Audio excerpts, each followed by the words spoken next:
La Bibliothèque publique de Fitchburg. Je m'appelle Arthur Kissner. Je suis le directeur de la bibliothèque et je suis très heureux que vous êtes ici aujourd'hui. On behalf of the Fitchburg Public Library, I'd like to welcome you all to this first in a series of ethnic heritage programs, which is part of a larger ethnic heritage project funded by the National Endowment for the Humanities. I'd like to invite you to enjoy the program first of all, and certainly to take advantage of the exhibits that have been set up for viewing today, and lastly, by all means, to be sure to attend the reception at the end of the program.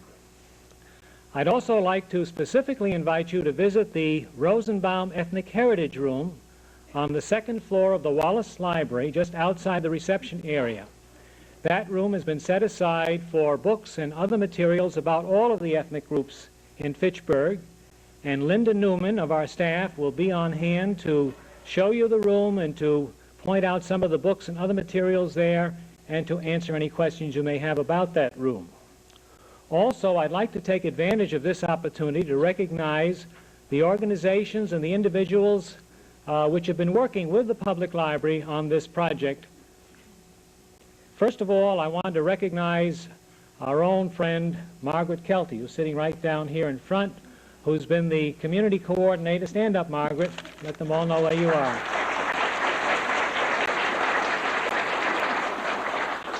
Margaret has been the community coordinator for the Ethnic Heritage Project at the library for many years, and her contacts with the different groups in the community have been invaluable to developing the programs here at the library, and certainly this program as well.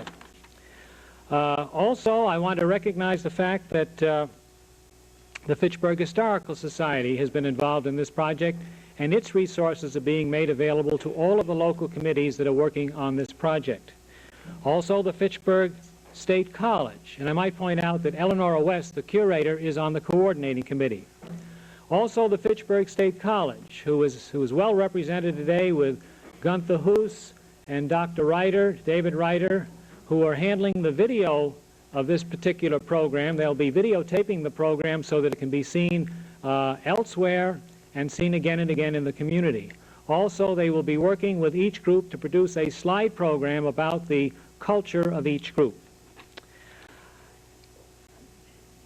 But more important than any of us who have been working with the community is the local committee. The local committee, in your case, of course, is the Franco-American Committee. That committee has selected Dr. Quintal for the program this afternoon, has arranged for all of the exhibits, and has arranged for the reception. And so, therefore, it is a great privilege for me to turn this program over to the chairperson of that local committee, Lillian G. Leger.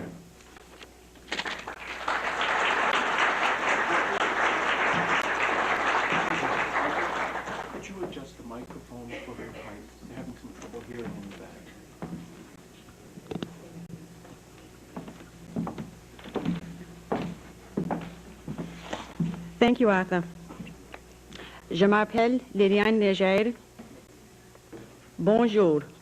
C'est vraiment un plaisir d'être ici avec vous cet après-midi et de vous dire bienvenue au programme Franco-Américain. Good afternoon. I'm delighted to be here and to see so many of you people interested enough to come out and spend some time with us and to learn about what the Franco-Canadians are all about. We hope that by the time you leave here this afternoon, after having spent time listening and time enjoying the reception, that you will feel better about yourselves and about the people around you. At this time, it's my pleasure to introduce to you the project coordinator who will introduce our guest speaker, Dr. Grainger Browning. Dr. Browning.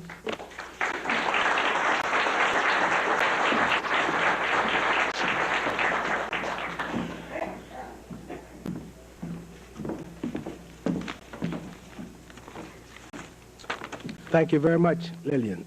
Good afternoon.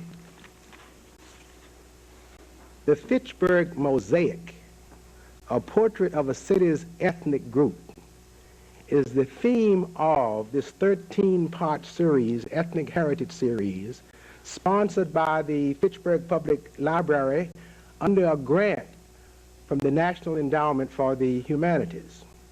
those of us in the Fitchburg community are proud that our rich and varied ethnic groupings provide us with the opportunity to give meaning and vitality to this delightful idea, the Fitchburg Mosaic. The purpose of this series is to motivate each ethnic group to understand its own heritage and to increase its appreciation of the other groups within our community that make up this mosaic. The second purpose is to involve our community with ethnic heritage specialists throughout the world. So it is indeed, however, fitting and proper that this project should be sponsored by or funded by the National Endowment for the Humanities. For we think of humanities as those disciplines that are primarily concerned with the expression and communication of human knowledge and values. And a scholar in the classic sense is often described as a learned person who does research and writings, particularly in the humanities. And we are indeed in a fortunate position today to have as the first speaker that we will present to this Fitchburg audience, Dr. Claire Quintal, who is a scholar in every sense of the word. Her academic and professional career, as specified in your printed program, covers a very great and rich, we'll say distinguished career in writing, research, and teaching in Canada, the United States, and France. But what is more important to us today is that her writings tend to exemplify and to give even greater meaning to what we are concerned about, the ideals and ideas of a mosaic. I will mention just a few examples from her career that seem to touch on our particular topic, few from among the many that I have listed here. She has lectured on living culture in a pluralistic society for the Congress of Franco-American Women in Quebec in 1973. She conducted a workshop on cultural pluralism for the Northeast Conference of Foreign Language Teachers in March 1976 for teachers in New York City, New York State. She was also the consultant for the Harvard Encyclopedia of American Ethnic Groups that was published by the Harvard University Press in 1980. For 8 years, she has served as the president of the New England Federation of Franco-American Women with a membership of 14,000. So it is with pride and it is with pleasure and with appreciation for the Franco-American Committee that we present this afternoon Dr. Claire Quintal, the director of the French Institute at Assumption College. Dr. Quintal.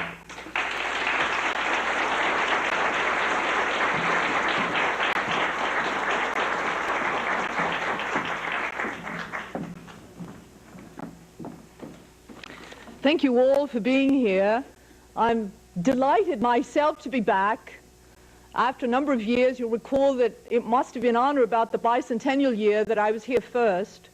And I remember being very moved that day by your kind reception and your enthusiasm for all things ethnic. I must say, however, that as I listened to Grainger introduce me just now and mention the life of a scholar, what he neglected to say was that scholars tear their hair, and indeed that's pretty much what I was doing, although it may not show for you today. But I was tearing my hair within these past 2 weeks because the Fitchburg Mosaic for the French is indeed a complex one. You are not without knowing, in fact you perhaps know it better than I, because you have lived that reality, that there are 2 French populations in this fine city, each with its own distinctive background, each with separate ideals, each with somewhat varying reasons for having come to Fitchburg in the first place.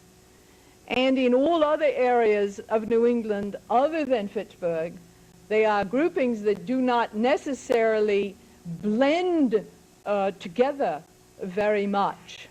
And so it was in attempting to come to grips with that complexity, I must say, that I realized that when one views an ethnic group from without, everything seems so terribly simple, doesn't it? We have a few preconceived notions of the other. And I know that I'm guilty of that, as everyone else is in this room, because it's the only way, I suppose. None of us spend the time really studying in detail all of the other ethnic groups. But I think, as I very well know, for my own ethnic group, of the complexities within, how important it is for us all then to look more carefully at the fabric of ethnic groups. And that is why I think the project, which is being carried on here throughout this year by the Fitchburg Public Library, is one of such great importance. We are going to be able to come to grips, I think, and to get to know better exactly what each group represents for this city. And because this city is a microcosm of a larger American body politic, I think it will allow us, therefore, to come to grips with what prejudice can mean and how important it is to know about other groups in order to stay away from the dangers that prejudice can inflict upon us all. And so let me tell you some of the things that I have found out over the years about both the Acadian group and the French-Canadian group here in Fitchburg and throughout New England, since it's my purpose here today not to tell you things that you already know better than I about your own city, but to give you an overview of the French mother tongue population in New England today. It may be helpful, I think, to show you, thanks to the overhead projector, transparency, giving you an idea of where the group is to be found throughout New England.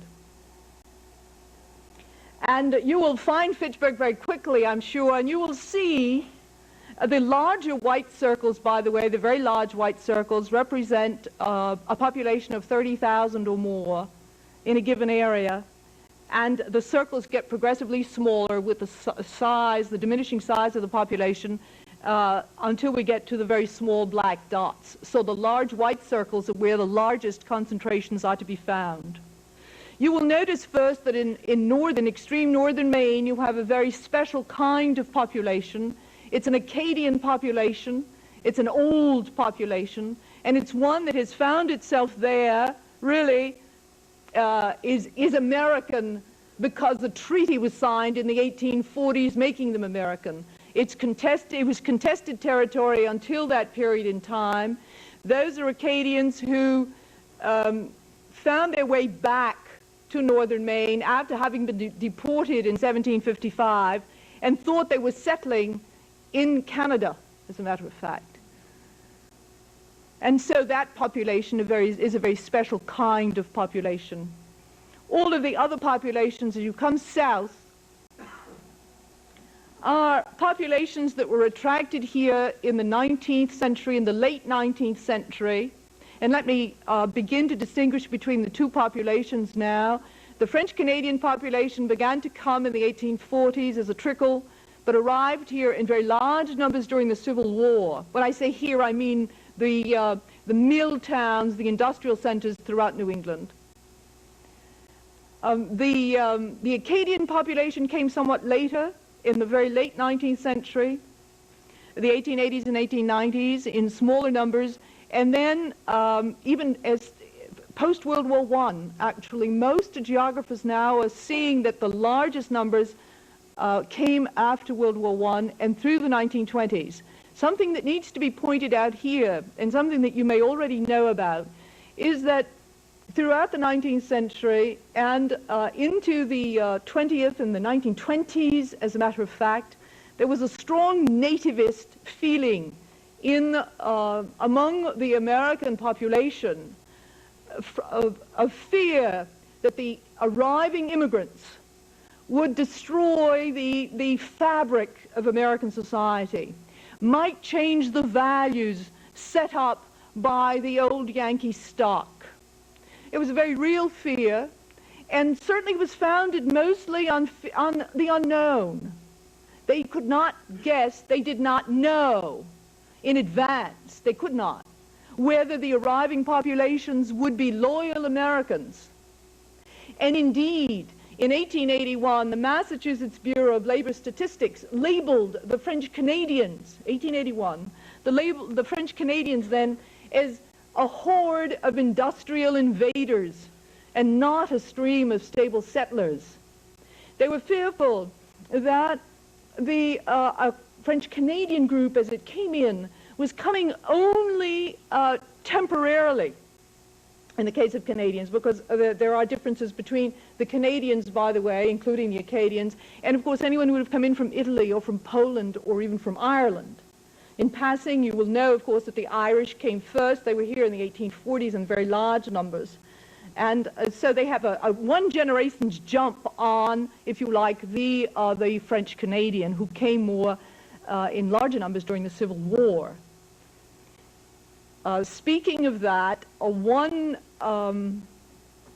scholar has stated this about the French Canadians in New England, that as compared with the Irish, that they lost 2 generations. In other words, the Irish had a 2-generation head start on them.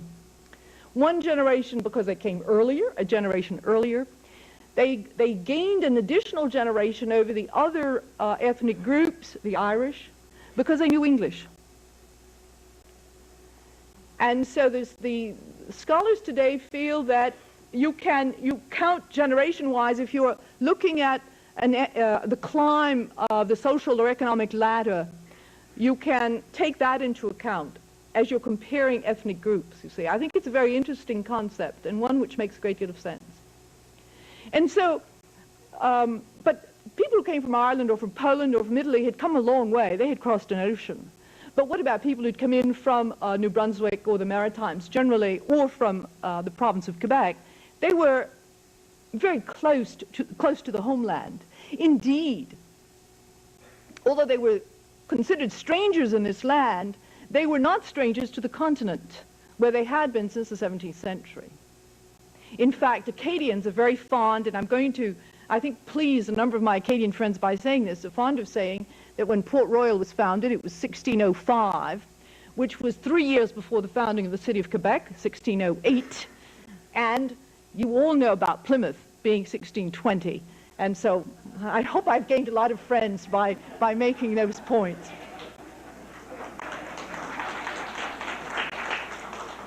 One of your Acadian famous writers, Antonine Maillet, is fond of saying that to the Quebecers whenever she meets them.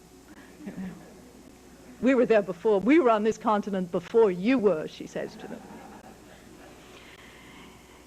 To get back to 1881 and the Massachusetts Bureau of Labor Statistics, they were concerned, and indeed they could see that in the 19th century there was a lot of going back and forth on the part of Canadians. They were close enough to home that they could do that. They had mortgaged farms, and they could come in, earn a little money in the mills, and go back home to pay off debt and never come back again. The Americans at the time were looking for stable settlers, people who would go to the public schools, people who would learn American mores, American values. There again, the Canadians were not terribly cooperative. As you know, they have been accused, and rightly so, of lying about their children's age, of not wanting to send them to school, of wanting to send them to work instead. I think we need to set the record straight, admit and agree that indeed they tended to want to send their children to school very young, very early in life. What are the reasons for that? Many reasons have been advanced, and it's a complex question. We do know that schooling was not highly regarded in French Canada. Why is that? In part, I think, because you didn't need to have a very much education in order to work on a farm. Schools were few and far between. People were isolated. People were very poor. They came here with those notions. They had not been exposed themselves to schooling, and so they did not see the need for it initially. However, the church saw the need for it perhaps because it wanted to save their souls, wanted to teach them religion, and in order to do that properly, they realized that they needed to teach them other things. And in doing so, they knew that if they kept them speaking French, continued to teach them French, they would therefore maintain not only language but religion. Those two concepts are very closely tied in with the education, at least at the parish school level, at the elementary school level, of all Acadians and French Canadians throughout New England. There is, and since most of you who've been here before me have said a few words in French, and since I can speak a little French too, maybe I can be allowed to say a proverb in French, and some of you will recognize this, having heard it over and over again, and it goes this way: Qui perd sa langue, perd sa foi. He who loses his language, and that was French, loses his faith as well. And so the Catholic Church was convinced, as it had been in French Canada, that in order to maintain Catholicism among these people, they would have to continue to remain French. Otherwise, and why is that? It's very logical. You know, the English were Protestants, so were the Americans. And I think, too, to get back to the education question, that we must keep in mind the fact that for these people, newly arrived people, the public school was a very strange place indeed. Public schools taught English, which these people did not know. They were a frightening place. They were also a Protestant place. And you need only think back about 20 years before the ecumenical movement to know that Protestant and Catholic did not mix a very great deal until very recent times. In the case of Catholics, until Vatican II in the early 60s, there was a feeling that separate was safer, that we would all go to our own heaven that way. But I'd like here to quote a writer, one of your own local historians, Louis Duchesne, whose articles I have thanks to Zoe Richard, another fine local historian of yours, who writes at one point in the 40s, I think in the Cleghorn Courier, if I'm not mistaken, that although, and this he's speaking about the 40s, although young people even then were beginning to lose their French, he said that there was a feeling abroad that although they didn't know their French very well, they wouldn't be terribly comfortable or might not even get to heaven if they couldn't speak their own brand or their parents' brand of Canadian French. I guess Parisian French would have been seen as too risque or something, I'm not sure, but Canadian French would have to do, and in order to get to heaven and to be happy there, they would have to be able to do that. My suspicion is that the young today don't really care about that. They may not even think that there is a heaven, but be that as it may, language is almost, as you know, is dying out very quickly, and that's something we would, that's another question entirely. But back to my transparency, I would like you to notice that the largest numbers are in the state of Massachusetts. Let me give you the exact figures. In 1970, the census of the American U.S. Census asked the following question of people. You may remember having responded to it, as a matter of fact. It said, what language other than English was spoken in this person's home when he or she was a child? Notice it did not ask whether that person was fluent in French. It simply asked what language other than English was spoken. And we have the figures. And let me read them to you to be absolutely accurate. The figure that came out of that census was that 2,598,408 people in this country, not in New England, in the entire nation, answered French to that question. So we have 2.5 million people in these United States in 1970 who are considered a French mother tongue population. However, as you know yourself, in 1970, language was slowly being eroded. And geographers and sociologists have tried to come to grips with the problem, and they seem to think now that about 1/3 of the young French people, and I think that's a conservative figure, would not have been counted in that because they have been lost to French. That among the new generation, at least 1/3 of those who could have been French mother tongue in 1970 would not have been, simply because they had not learned it in the home. The parents saw no longer the need for teaching it. The schools, the parochial schools, which in the old days, and again this is something that will bring back memories, taught French for a half day, English for another half day. Those are things of the past, as you all know. And therefore, about 1/3, some go so far as to say 1/2 of the population, French mother tongue population, has disappeared. However, in 1980, and I don't know if any of you here received the long form in the 1980 census, 15% of the population, the American population, received that long form. And in that form, they were asked an ancestry question. What is your ancestry? Which is another way of saying, to what ethnic group do you belong? And French, of course, is going to, those who answered French are going to be able to tell us when we finally and at last get those figures. This is 1982, as you all know, and the figures have not yet been published, although the census is 2 years old or almost, since it was the 1st of April 1980. We hope, as do all ethnic groups in the United States, they're from that census, from the tapes, from the official tapes, to get a better idea of how many people there are in these United States who identify with a given ethnic group. There are problems, though. What about the Acadians, for example? What would they have answered? Acadian? Would they have answered French? What about the French Canadians? Would they have answered French? What about Haitians? What about the Belgians? What about Swiss, who are of a French ethnic group, if you like, or French mother tongue in many instances? But the computer has told us that the computer will only pick up French. So we're very curious to know just what that is going to give us.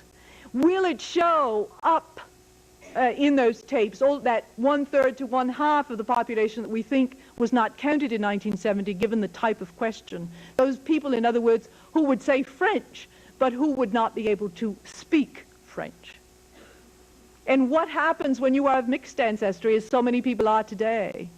To which do you owe allegiance? Is your name French and therefore, or is your name Italian but your mother is French and you identify more with mom than with, you know, those are things that are really going to be very interesting. Some things that we will never have answers to, but it will be interesting for us in any case to know what the numbers are. And in New England alone, I had given you earlier figures for all of the United States. In New England alone in 1970, the French mother tongue population is 906,542. Nearly 1 million people then, and there you have them pretty much indicated. Massachusetts has 367,000 of those nearly 1 million. To give you an idea of the importance of Massachusetts and the importance of the industrial centers of this state.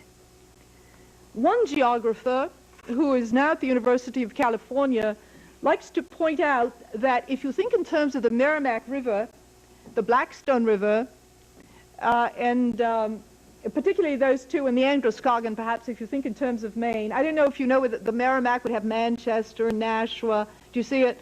Lowell, Lawrence, Haverhill, and out to Amesbury, out to the ocean as it curves and goes out to the ocean. And the Blackstone Valley, look, just south of Worcester, the Blackstone has its source, as you know, in Worcester. And if you take Worcester and move it down to Narragansett Bay, look at the large population centers there. And then in western Massachusetts, of course, you have the whole Springfield, Holyoke area. So much for that. One last thing before concluding on statistics. We, unfortunately, have never been able to determine how many Acadians there are in the total group, in the total population. It's a very difficult question to come to grips with. We do have some references that we can go by and go on, but we have no way of knowing. I know that one of your, a native of Fitchburg, Doris Leger, who now lives in Waltham, is attempting, by going through parish records and telephone directories and working closely with the Acadian Genealogical Society here in the city, of which I believe Lillian is secretary, but this is including all of New England, attempting to come to grips with that question. Even in 1980, if people answer French, you know, who are the Acadians in that, in that total population? We do calculate that as of 1950, there were about 100,000 Acadians in the group. We think, too, that because populations tend to double every 25 years and every generation, that there may be 200,000 Acadians. That would mean about 1/10 of the total French mother tongue population of New England is probably of Acadian background. And I point that out because I know that's of particular interest to you here in Fitchburg. I will just, you'll have a chance to ask me some questions later if you should have them. I'd be very happy to answer them, as a matter of fact. And so population beginning about 1840 as a trickle, 1860s the high point for the French Canadians because of the Civil War, American young men going off to war, leaving jobs in the mills, the rise of the industrial complex here in the north at the time of the Civil War. Also, why at that particular time, too, by the way, the Civil War, and that brings up another point that I should not forget to mention, because your local historians make much of it. It seems someone in Fitchburg prided himself on having become rich over the bounty that he earned from bringing French-Canadian young men into these parts during the Civil War, the American Civil War. And at the time, you could buy your way out of fighting. If you could find a replacement who was willing, you gave him $300, and you did not have to go to war. He went to war for you. I don't know how much of that $300 actually stayed with the young French Canadian who had come down, or whether that middleman who prides himself on having gotten rich got a good percentage of that. In any case, it happened that way. And there are estimates that claim that up to 60,000 Canadians, French Canadians, fought in the Civil War on the side of the North. So much for war. I think the reasons for immigration, I think, are terribly important. Since I've entitled my talk, Exile and Exodus, the Coming of Acadians and French Canadians to New England, I think we need to get involved a little bit into why people came at all. Why did they leave Canada at all? Particularly the Acadian group. They who had struggled so desperately to get back to Acadia after they had been sent into exile in 1755. In 1755, 2,000 of them ended up in Massachusetts out of a total of about 8,000. That whole story is a terribly tragic one. It's been told repeatedly in song and in poems and in history books, far better than I could tell it. But I think that one cannot read that story or think about it without being deeply moved by the tragedy that was lived over and over again by Acadians. And although the exodus of the 19th and early 20th centuries, that is, they're coming from the Maritimes again to these parts, is less tragic, it is somehow almost as dramatic, in my opinion, because if you think of how dear to them their own country was, it really is a terrible statement to think in terms of the fact that they had to leave all over again. If any of you have the opportunity to read Pélagie la Charrette, written in French by Antonine Maillet, which won a prize in France, the Goncourt Prize, the most prestigious literary prize awarded annually to the best novel, I think you'll have a sense of what it meant to the Acadians to go back, to go home again. The story, for those who don't know what it's all about, talks about Pélagie, the heroine of the group, a woman, point that out. The feminist in me couldn't resist. And how, with her charrettes, her cart, literally, and oxen, she manages, starting out in the southern states, because you know the Acadians were dispersed as far south as Georgia, she picks them up bit by bit all along the way as she comes north to find her way back into Acadia, only to realize when she gets back that there is no Acadia anymore. There are only Acadians. And that may be one of the reasons, in fact, some historians say that one of the reasons why Acadians may have found it somewhat easier to leave the maritime provinces in the 19th century was that there was no longer an Acadia. You know that by the time they did get back in the late 18th century from exile, the loyalists had moved in, the English colonists, the loyalists, had moved in and taken over their lands. And so they had to find other areas. It was a difficult time all around for them because they were not allowed really to settle anywhere. They would suddenly, someone would come along with a deed to the property, and wherever they had been, if they had managed to till the land and get something going, they would find themselves being pushed on again. And so they became sailors and hunters and fishermen, because you didn't, you know, and so you don't set down such strong roots when you do that. In any case, they found themselves having to leave again. Why? The Maritimes simply could not feed their own. The Maritimes are like the Brittany of France. It's for Canada. They are the poorest part of Canada. The land isn't terribly fertile. The climate is difficult, although less so than in French Canada and Quebec. And those are pretty much the same reasons why Quebecers left. There wasn't enough land to go around. The families were large. And, you know, we have 13 children, and the farm has to go to one of them, because if you start dividing it up over and over and over again, over time, there just isn't anything left. If any of you have been to Brittany recently, I have seen small potato patches, you know, that look like they're 12 feet by 12 feet. And that is the end result of that kind of thing handed down, that property division over and over again. And so they came. And another thing that we do know is that their knowledge of cultivation, of agricultural, the scientific aspect of farming was unknown to them, at least to the French Canadians. I know less about that as far as Acadians go, but they did less farming in any case. And so they came because they had mouths to feed, they had no land on which to feed them, and there were mills here who needed extra hands, and they had those extra hands. Women were welcome in the textile industry. Children were welcome too. And although it is known, because historically we know that the women did not work after they were married, they could work until they were married. And of course it meant, although the wages were very low, it meant that if you had 10 or 12 people in the same family, each bringing in $5 or $6, you could add up, all of that could add up to a decent wage at the end of the week for everyone living together. Now, someone's going to have to stop me, or I'm going to go on for 6 months. Grainger, I'm going to check with you. Are we prepared to picnic for the next 6 months? And really, it's warm in here.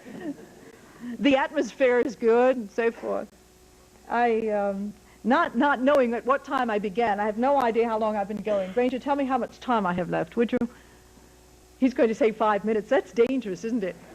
I have about 15 minutes. Very good. Did he say 13? He's mean. I think so that the French then, who came, both Acadian and French Canadian, settled not always in the same cities.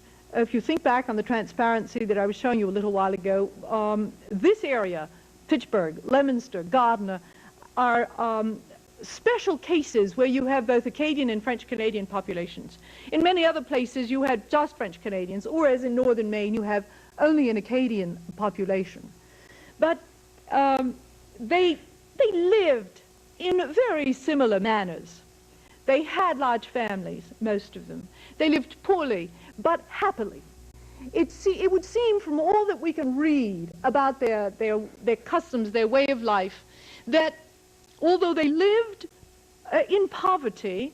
And I quote a public nurse in Lowell, Massachusetts now, who said that although housing conditions were not the best, they were very neat housekeepers.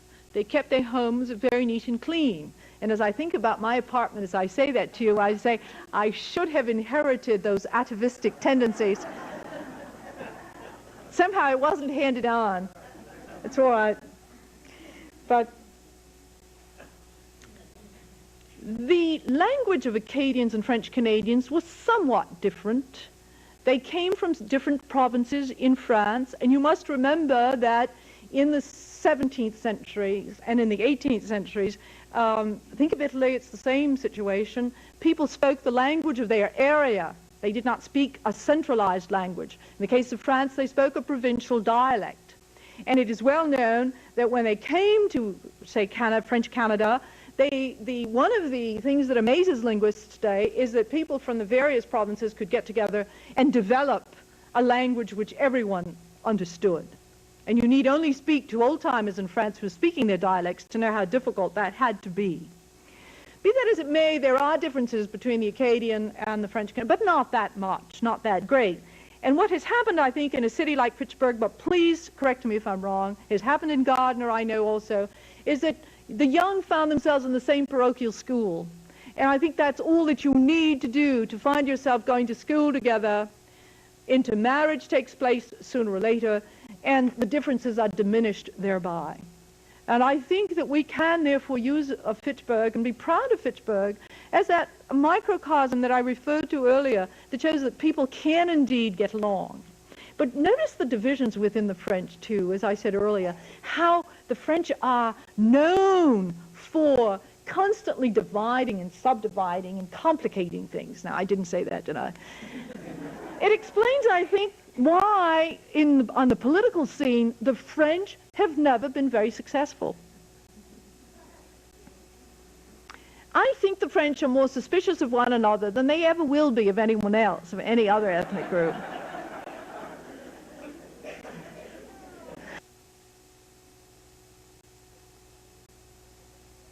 Grandfather, there was just nothing that, I mean, they just couldn't fit me in somehow. They weren't sure about me.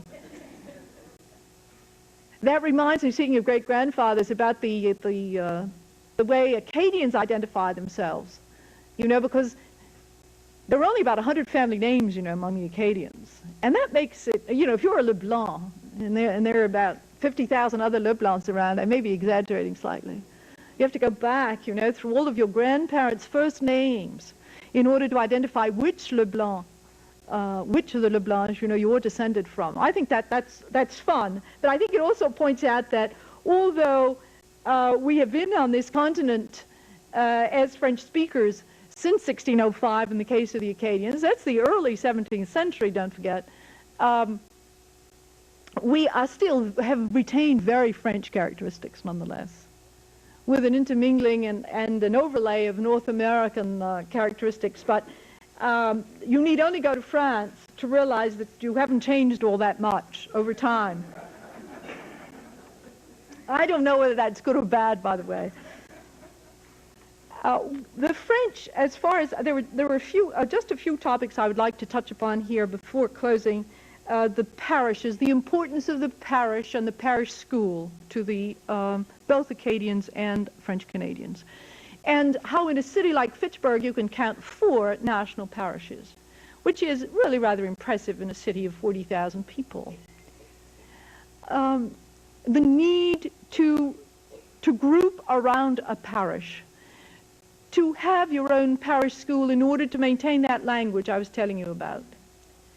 The need, from there, the need to organize around societies, national societies. By national, I mean not American national, but national, just as a national parish, an ethnic overlay to that meaning of national.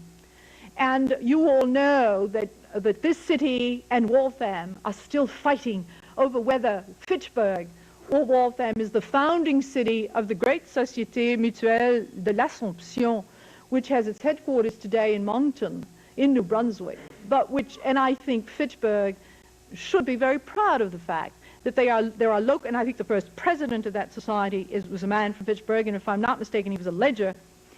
I thought I'd throw that in for Lillian. Of the fact that you have a society that was founded here by people who realized the need for unity, the need for coming together in order to protect their own. I think that's true of many of the ethnic groups, perhaps most, if not all.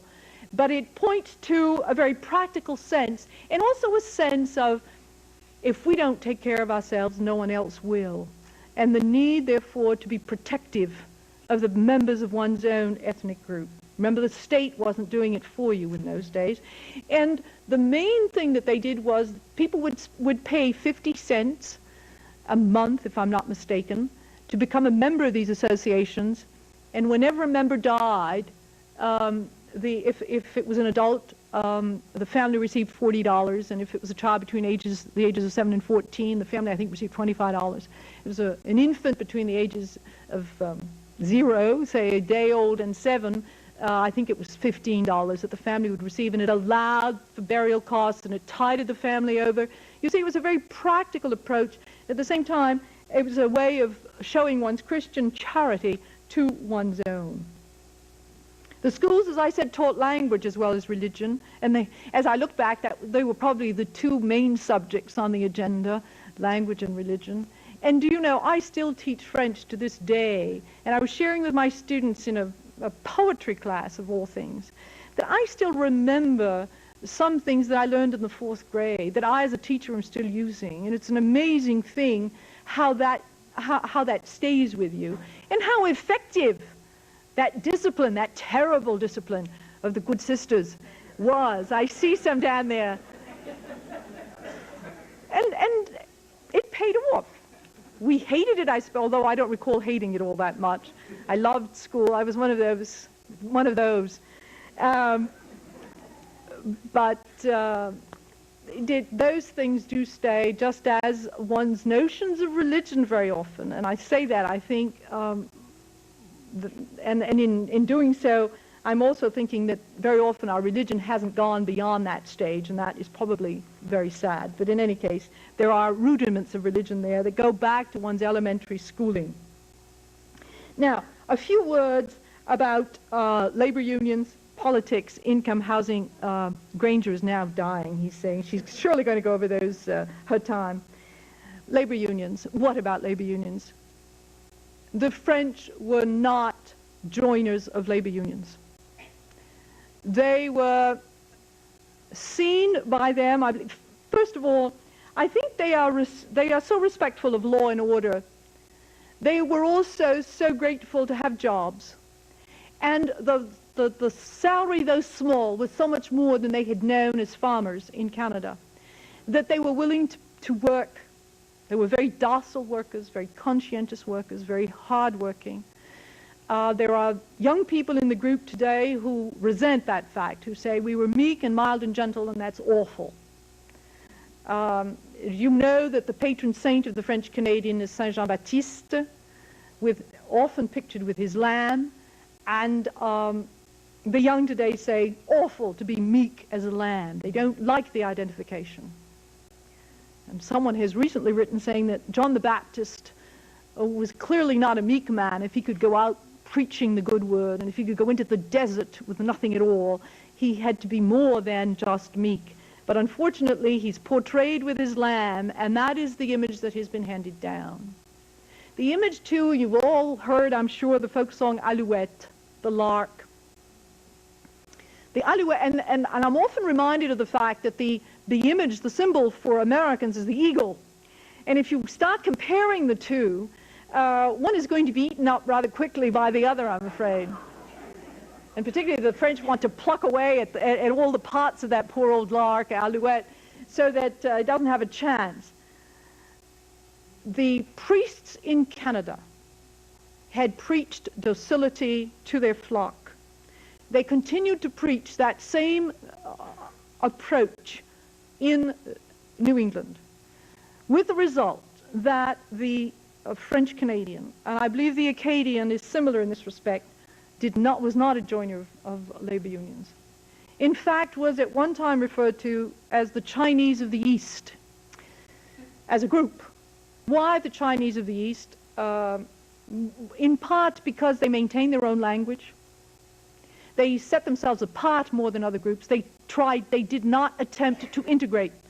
They refused assimilation. And I think we can understand why. I think it was a fear of losing a religion, fear of not getting to heaven. On the part of the pastors, they felt that they had a mission in life, and that was to get everybody in that flock to heaven.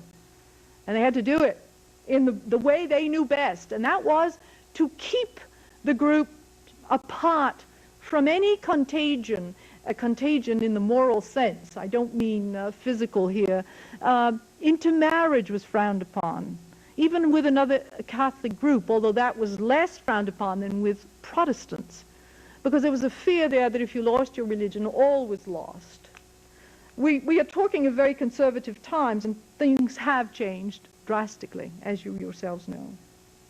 Income, you know that the income level of the French Canadian and the Acadian has always been relatively low, and in part because, and I'm referring back to the problem of education that we talked of earlier, there was a sense that once you learned religion and language, French, that was all you needed to know, because you were going to go to work in the mill anyway, and if you could get to heaven, the rest didn't matter.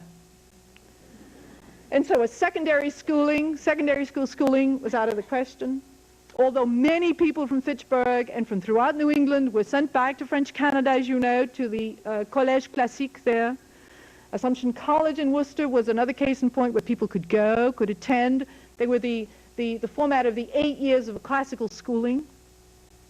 The other thing that the church preached was that material wealth and success were to be frowned upon. And so you see, if you're brought up on that, so that even those who had an education in the classical colleges were taught the humanities and were not taught to get rich. In fact, to get rich was really seen in rather a poor light. You were supposed to be content with your lot in life. And you were rich in other ways, the church said to you. You were rich because you had family, because you had the love of your own. And the extended family, I mean, all you have to do is look around at Acadian and French-Canadian families to know that they went on forever. You know, they just extend in every direction. And that was supposed to be your wealth, you see. And indeed, one has the sense that the people were content with that. When did everything begin to change? And I'm coming quickly to a close because I'm going to have things thrown at me from down below, I know. Grainger is actually giving me 3 whole minutes. Would you believe that?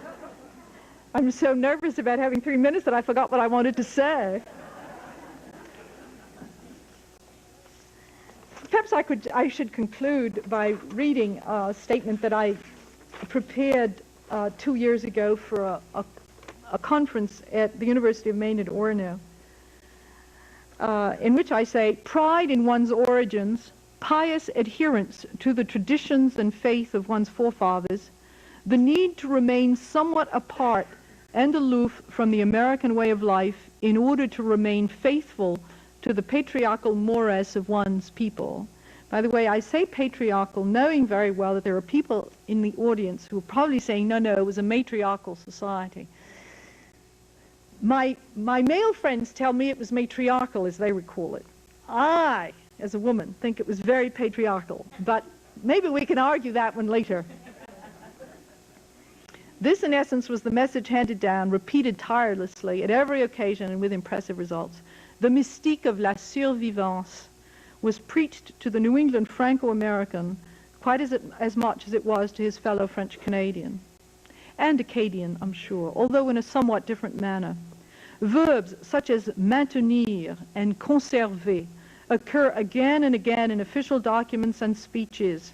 Slogans such as Restons Français de cœur, Soyons fiers de nos origines, Soyons fidèles à notre religion, notre langue, nos mœurs, were used to stimulate the enthusiasm and pride of the Franco-American population. In the final analysis, the leitmotif running through all of the oratory, and there was a very great deal of it, was qui perd sa langue, perd sa foi. Maintenance of religion through the French language, and of that language through religion, transmitted through a specially designed educational system, in spite of sometimes almost insuperable odds, is the very heart of the matter. To forget this fact is to forego ever understanding Franco-American attitudes throughout their history on American soil. Thank you very much.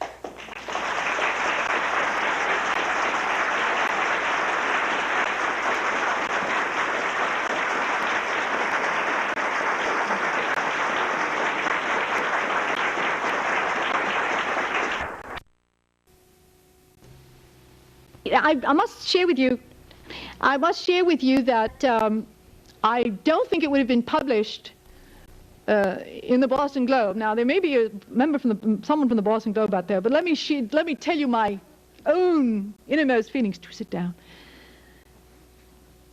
The article appeared first in Le Monde, which is a prestigious French newspaper in Paris, in late November.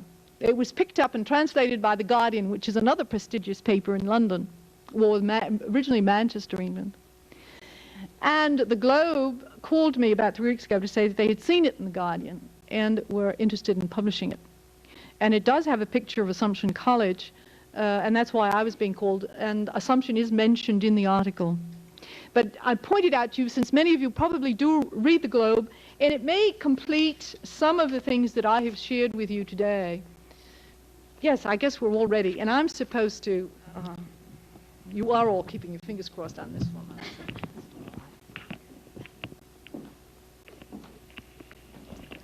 I thought we would just ask questions of the members here to see what ethnicity means to them and how they remember when their ancestors came to this area. I think I'm going to start with Mrs. LeMay.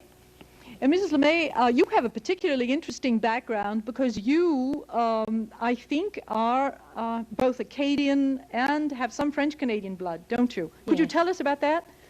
Well, my mother is from Ontario, and my father from Caracat, New Brunswick. Very interesting. And your maiden name? Leger. Leger. Lillian arranged this like she arranged everything else.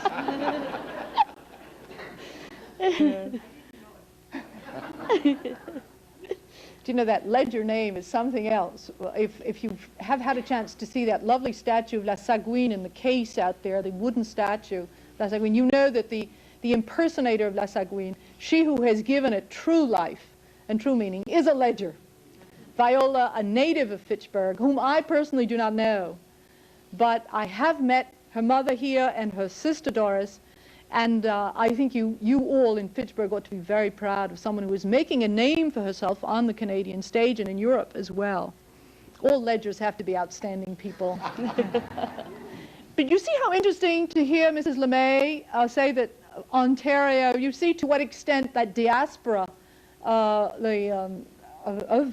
the Quebecois moving into Ontario and into the western provinces is a very real fact of life. When did they come here, Mrs. LeMay, to the Fitchburg area? My mother came in 1900, and I believe my father came in 1904. Mm-hmm. He from Caracat, from New Brunswick, yes, and she from Ontario. But you shared with me earlier that she had not come directly to Fitchburg, but had gone first had gone to Nashua, New Hampshire, because her aunt lived there, and her aunt took her in at 12 years old. And then when she got to be 17, 18 years old, she moved to Shirley, Massachusetts. That's interesting. Of course, that's the area, this particular geographical area.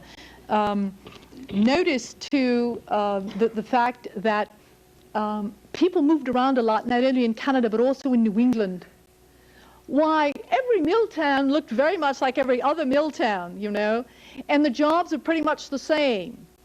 And you could go from one to the other and find very similar work, find a similar parish, find a pastor who said pretty much the same things from the pulpit, find a religious community running a parish school where you learned the same things. And so you were not as dépaysé, to use a French word, as you might otherwise have been. Yes.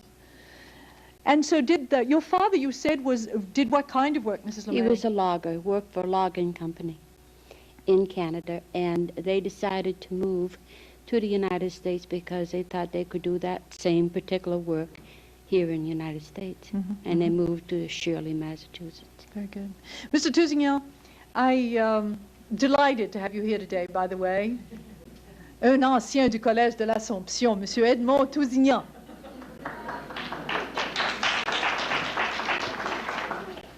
And who is one of, is it 17 children, Edmund? You see, now there is living proof that it's possible to be one of 17 and to survive. And there weren't too many men in there, too. Were they mostly, oh no, there wasn't, they were just... 8 boys and 9 girls. We used to fight all the time. Edmund, your family, I think you are both French-Canadian and Acadian. It's interesting, you see, in one person. Here we go. And your parents would have come, would they, Edmund? Was it your parents or your grandparents who came to this area? My grandparents. Your grandparents. Although my father came at the same time. But it's rather interesting that my father was a student at Ottawa University in Ontario. And he read in the translation of Longfellow's Evangeline. And he was so enchanted with it that he decided that should he get married someday, he'd marry a girl who was a descendant of the Acadians. Now, all you have to tell me now is that she was a ledger in the story. No, but it started with the same first letter, L, Lavoie. And I think that's a nice story, because Evangeline is a beautiful story. It was interesting. He came to Fitchburg, and although he knew English words and the rules of English grammar, his accent, like Churchill when he spoke French, was atrocious.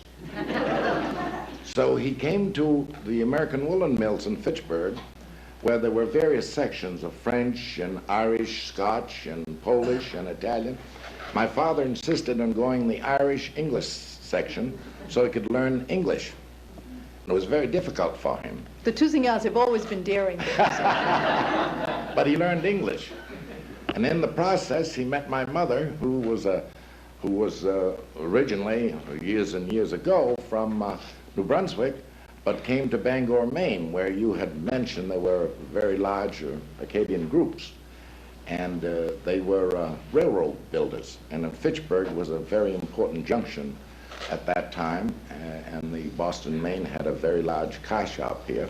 It's interesting that my grandfather was asked to come from Bangor, Maine to build railroads. And he brought with his family. His family was quite considerable too. There were 11. And he met my mother, and didn't take very long. 4 months later, they were married.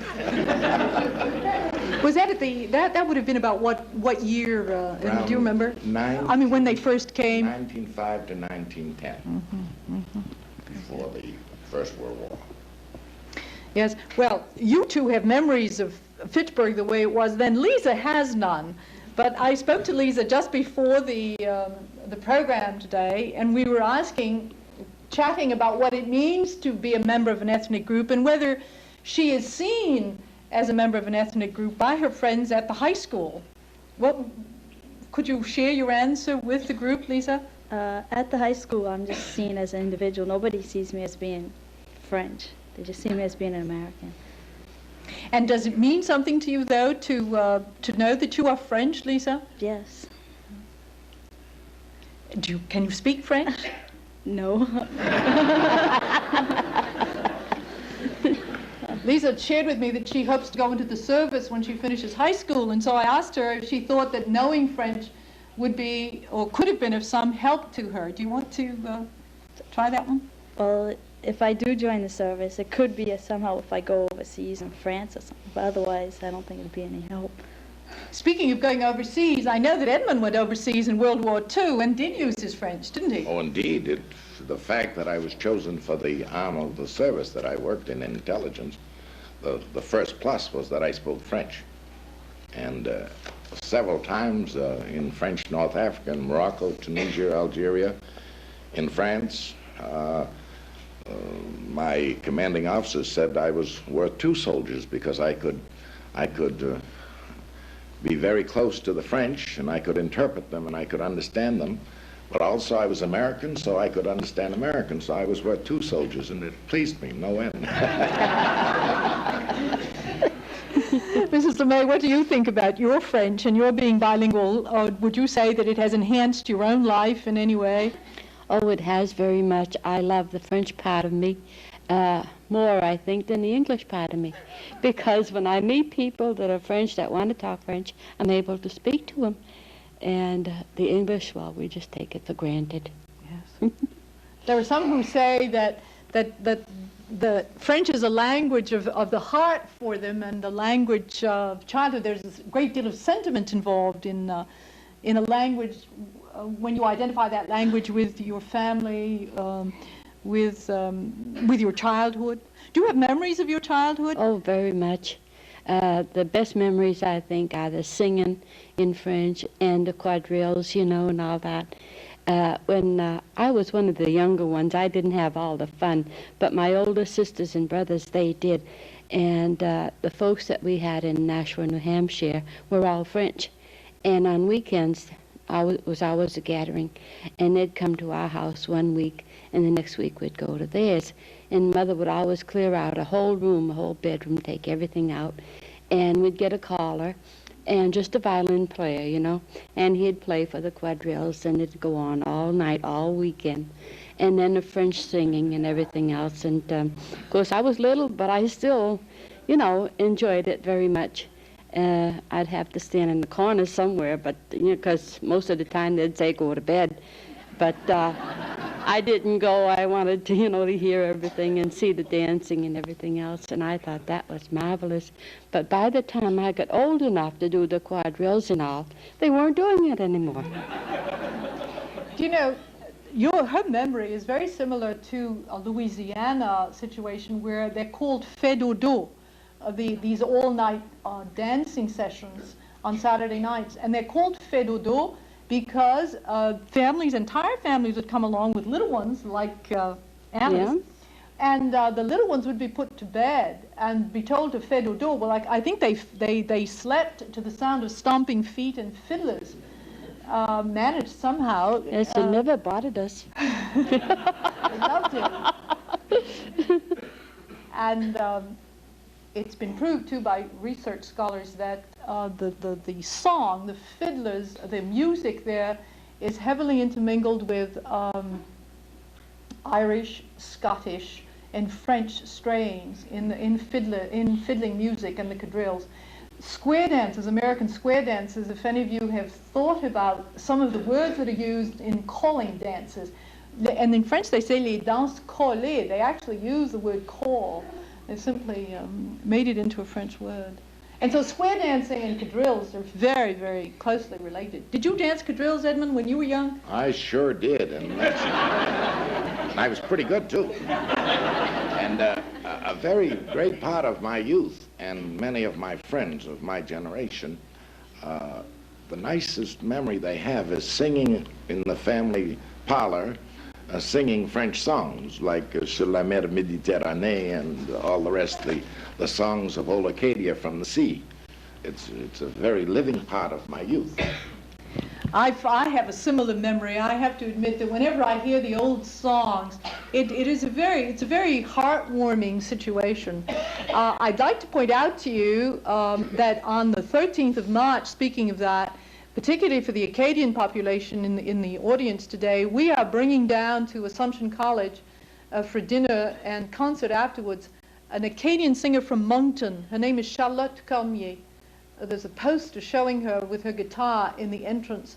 And she's going to be singing those songs, and with an accent on the theme of Je pars pour les États-Unis. We've asked her to delve into the archives to see if she could come up with the songs of departure of people, songs that might have grown up around the fact of having to leave again, having to go into exile once again, so to speak. So we're looking forward to that very much, and you'd be most welcome to join us if that would appeal to you. Lisa, do you know any French songs? Just Alouette. That's the only one. That's a good one. That's a good one. There's hope for this youngster, isn't there? Do you know French-Canadian and Acadian ones, Mrs. LeMay, or are there mostly Acadian ones that you remember? Acadian, yes, that I remember, yes. Was your family in Nashua an Acadian one? Yes. They were Acadians. Yes. Very good. I don't know now whether we can't open this out to the audience. Some of you may have some questions that you might like to ask, and it might be a good time to ask them. And perhaps if you want to direct any of your questions at any one of us, we can see if we can try to answer them, and then maybe close with some other statements from them afterwards. Yes? This is a political question, Dr. Will you get a comment on the future of the state and the province of Quebec? That's a tough one. Could I preface my remarks by saying that in New England, a number of us have attempted to see whether there is any movement among the Franco-Americans in New England in favor of separatism. There seems to be almost none. We have come across isolated individuals who feel very strongly about separatism, and who are themselves separatists even if they are American citizens. So they really have not much to say about what happens in Quebec. But the larger population is very much, I'm talking about the French-Canadian population, is very much a federalist in outlook, although they might not use that term. The Acadians, of course, would naturally be federalist in outlook, since they do not come from the province of Quebec. They themselves, and as a result, I would imagine their descendants here in New England would feel the same way, would be more for federalism also. Now, the chances of Lévesque's success, I think from a sentimental point of view, there are many who want him to succeed. My own sense, and I'm not a political scientist, this is just an educated guess, is that he is more of a pragmatist and far more of a realist than his followers. And that he himself, and particularly that was very clear at the Congress held in the early December, he is not as much of a radical as they are. He does not want to go as far nor as quickly as they do. And I trust him for that. And I sense that if he does move towards independence, and I'm not sure he's convinced he wants to go that route. At this point, since December, I'm not sure of that so much as I might have been earlier. That he would do it in a very cautious manner. The business community, the French-Canadian, the Quebecois business community is against separatism. The people who in Quebec are in favor of it are the media people, the professors, particularly at the university and secondary school level. The very young are no longer. It's the population between 20 and 40 now, roughly, who are for separatism. The old being frightened about the economic consequences that such a move would, and the young being indifferent or feeling that separatism is passé. I'm exaggerating that slightly, but they feel that federalism has more future. As I say, I don't think it will come to pass. I suppose that would be my conclusion. Are there any other questions? Yes. I would like to hear you talk French for the rest of the program. Je serais très heureuse de continuer à parler en français, si vous voulez. Mais je crois, madame, que la raison pour laquelle on m'a demandé de parler en anglais, c'est que justement parce que c'est un programme, une série de programmes pour tous les groupes ethniques, et qu'on a voulu que des gens de tous les groupes viennent aujourd'hui, comme vous-même, vous pourrez assister au programme pour les Irlandais, pour les Italiens. Je pense que c'est pour cette raison-là qu'on a demandé qu'on parle anglais. Mais je serais très contente si jamais vous vouliez m'inviter pour venir vous parler seulement en français. Je le ferai bien.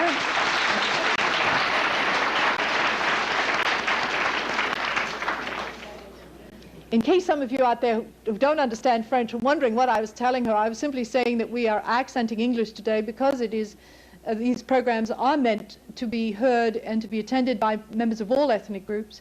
And it's a question of sensitizing other ethnic groups to the realities of this one, of the French and the Acadian population, that we are speaking English today. But that if she wants to invite, or if you want to invite me to an entirely French program, I'd be very happy to accept that invitation.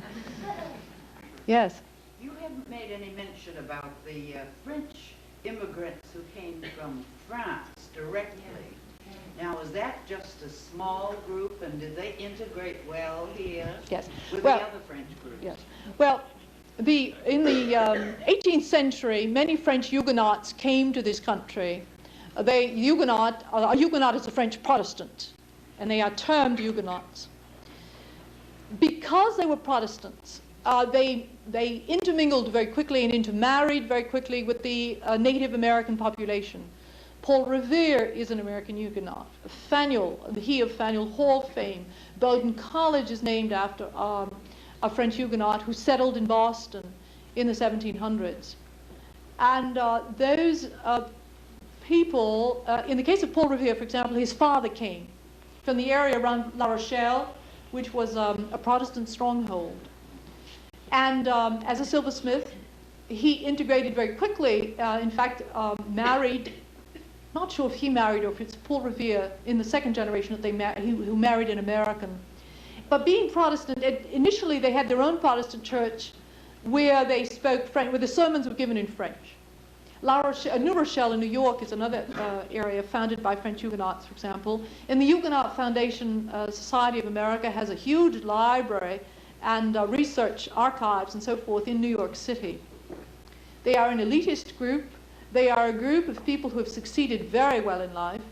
Franklin Delano Roosevelt, the Delano is Delanois. John Jay is a French name originally. George Washington is supposed to, through Martha or through his mother, I'm not sure which offhand, has Huguenot blood. Huguenot blood runs through the best families in this country. And the reason for the quick assimilation of Huguenots is the fact that they were Protestants and were quickly accepted, therefore, by the Native American population.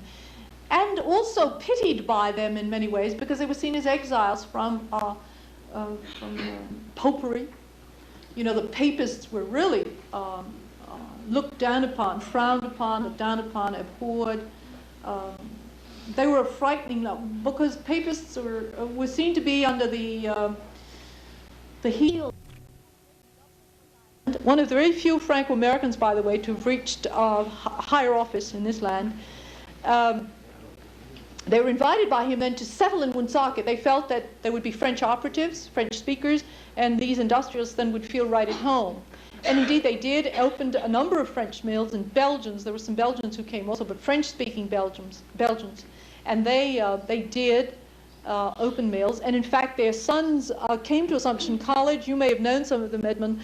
Because Assumption was founded by French priests, there was an affinity there, and their sons, the sons of these French industrialists, then were educated at Assumption College in Worcester.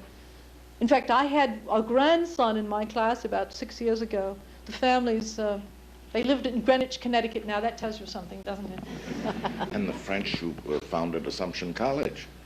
That's right, the French priests who founded Assumption College, of course. That was another, one thing that, speaking of the French again, at the French Revolution, many of the clergy, of course, you know how they had to take an oath of allegiance to the new government, which was anti-clerical.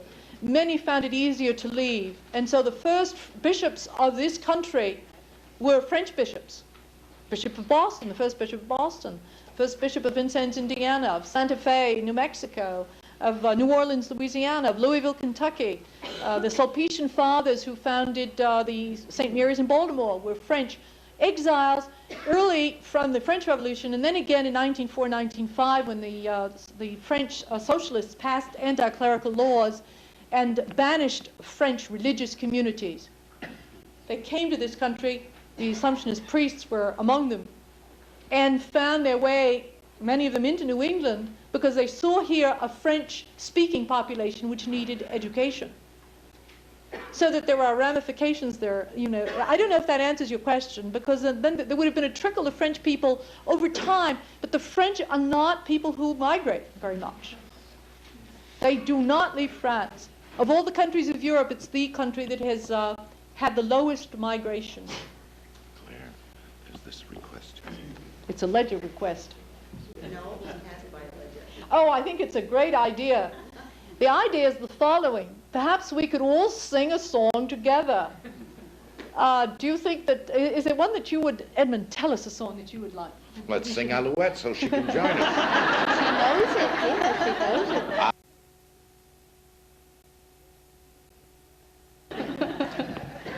Alouette, gentille alouette, Alouette, je te pleurerai. je te plumerai la tête, je te plumerai la tête, et la tête, alouette, alouette, oh, Alouette, gentille alouette, alouette, je te pleurerai. je te plumerai le bec, je te plumerai le bec, et le bec, et la tête, alouette, alouette, oh, Alouette, gentille alouette, alouette, je te pleurerai. je te plumerai les ailes, je te plumerai les ailes, et les ailes, et le bec, et le front, et la tête, alouette, oh, Alouette, gentille alouette, alouette, je te pleurerai. je te plumerai le cou, je te plumerai le cou, et le cou, et le bec, et la bouche, et les yeux, et le front, et la tête, alouette, oh, Alouette, gentille alouette, alouette, je te pleurerai. Now we'll sing this one a little faster, okay? Je te plumerai le ventre, je te plumerai le ventre, et le ventre, et les ailes, et le cou, et la bouche, et les yeux, et le front, et la tête, alouette, oh, Alouette, gentille alouette, alouette, je te pleurerai. excusez-la.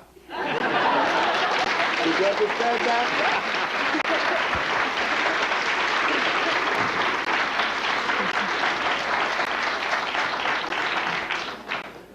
French folklore has some fabulous songs. I wish I could sing now. There are so many that I know. All we'd have to do is begin one to. Sur la mer Méditerranée. What about Partons, la mer est belle? Do you know that one, Ed? I know the two, I don't know all the words. Does anyone here know Partons, la mer est belle? That's an Acadian one. That's a beautiful one, very beautiful. Yeah, they're right there. Does anyone want to lead us in it? I don't know if I would be able to know it completely, though. But maybe if I could start it, someone might know it. Do you want to come up? There's a little girl originated from Moncton, celebrated here.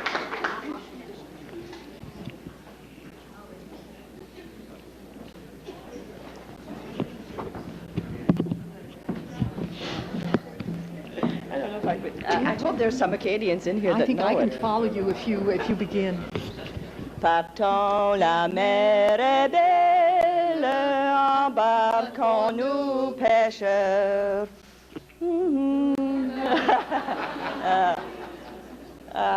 That's too bad. I wish my family was here. They would certainly know it. Partons, la mer est belle, nobody knows it? There's no Acadians in here? You have to know it. Pardon? And the rest of it, Guidon notre nacelle. Ramon avec ardeur. Let's try that one again. Monsieur, montez donc. Come and help. Come and help. You know the word. I know.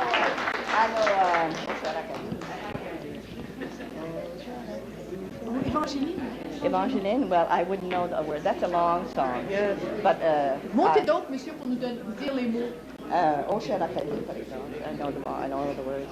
Puis Evangeline, on pourrait peut-être chanter Evangeline, non? Oui. La dernière fois que j'ai entendu ça, ça fait 60 ans qu'après ça. Laquelle que c'est, celle-là? Est-ce que c'est la Partons, la mer est belle. Partons, la mer est belle? Partons, la pêcheurs. Guidons notre nacelle, ramons avec ardeur. Au mort sont les voiles, le ciel est pur et beau. Je vois guider l'étoile qui vient de mon matelot. Oui. OK. Vous allez les dire. Vous allez me dire les mots, puis moi, on peut chanter. We'll get it yet. We're going to get that yet. We're going to try to sing while he says the words. OK. Comment est-ce que ça commence encore? Partons, la mer est belle. Partons, la mer est belle, embarquons-nous pêcheurs, guidons les nacelles. Ramons avec ardeur. Non? Yeah. Non, on l'a pas. Yeah. Ramons avec ardeur. Viens toi aussi, viens nous joindre. Au mât, ils sont les voiles. Au mât, ils sont les voiles. Ramons avec ardeur. Ramons avec ardeur. Comment? Montez les voiles qui viennent au matelot. Je vois passer. Ah, no, we don't know. We guess we don't know that one. We should have prepared our song. I guess so. We should have had a little program. Oh, cher Acadie, par exemple. Connais-tu? Oh. L'évangéline est très long. Connais-tu la chanson d'Évangéline? Pas mal. Pas mal? Pas mal. Ah, ben, si tu peux les conduire, moi, je vais les chanter aussi. Ah! Évangéline, il doit y avoir beaucoup de personnes qui connaissent ça, Évangéline. There are a lot of people in the audience, I'm sure, that knows Evangeline. Yeah. Yes. Okay, will you join us? Okay. Évangeline, Évangeline,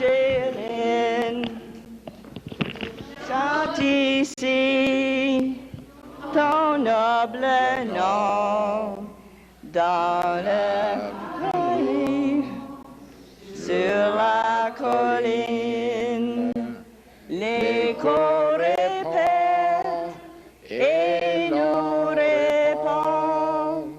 Évangeline, Évangeline. That's enough for me. That's enough for you.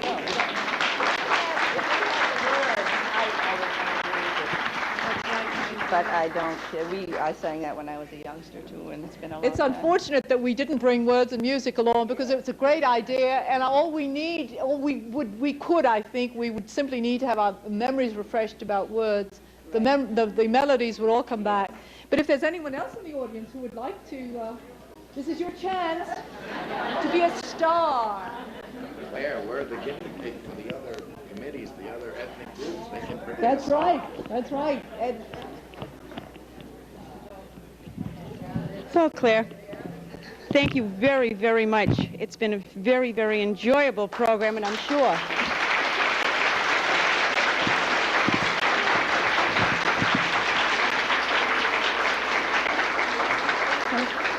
I hope that all of you will not leave without taking part in the reception that will be held. There are exhibits out in the entranceway, there are some out main floor, and there are some in the mezzanine where the reception will be held. Everybody's welcome, and it will certainly be an opportunity for each of us to meet one another. So don't leave without sharing in some of that. But before we bring the program to a close, I'd like to thank Dr. Quintal very, very much for accepting our invitation to be here with us this afternoon and to share her knowledge and education with us, and most of all, her experiences. And Dr. Quintal, if you'll just come here for a minute, please. you see how obedient I am? I've been well trained by the sisters. It's one of the traits of the Frenchman, very obedient. Claire, we'd like you to just accept this little token of our appreciation from the committee for being so nice and for spending your time with us. Thank you very much. Thank you very much, Elaine. Thank you. You're welcome.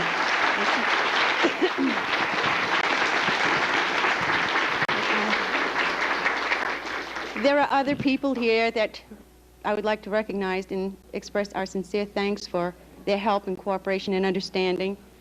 First of all, I would like to thank Dr. Arthur Kissner from the library, Chief Librarian, who's the project coordinator, who's been very, very helpful in giving direction, great deal of understanding, and a lot of humor, and we really need that. And secondly, I'd like to thank Dr. Grainger Browning from Fitchburg State College for his coordination, his effort, and a lot of understanding and so much help. Without their help, a program like this would be very, very difficult to put together. So for both of you, I'd like to say a special thank you. Okay.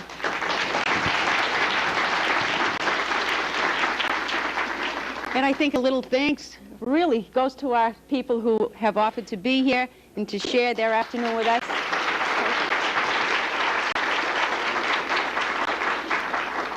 Thank you very much for your help, very much. But most of all, I think the thanks goes to you, the audience. We're so very pleased to see you here today, and I think it goes without saying that without you, no matter what we did, it wouldn't really mean too much if we didn't have people to appreciate it, and you certainly are an appreciative audience. Thank you very much.